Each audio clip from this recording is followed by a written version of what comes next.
This is Feska Artificial Potted Plant in outdoor bamboo.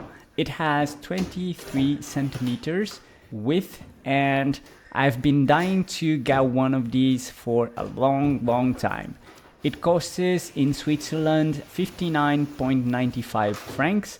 So I believe in United States it costs about $80. So the process of assembling this plant is very straightforward.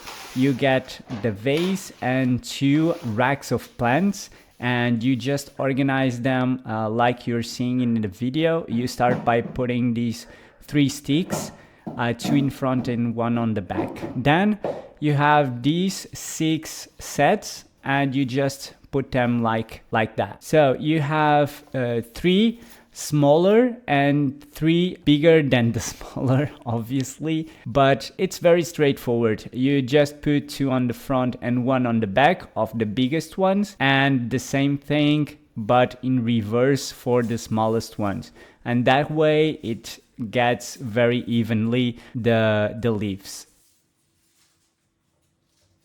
The leaves should point out and it will fit perfectly. So yeah, so as you can see, the process is simple and the plant looks beautiful and fits perfectly in this space. So if you enjoyed this video, let me know in the comments below. Like the video and I'll see you in the next one. Bye bye.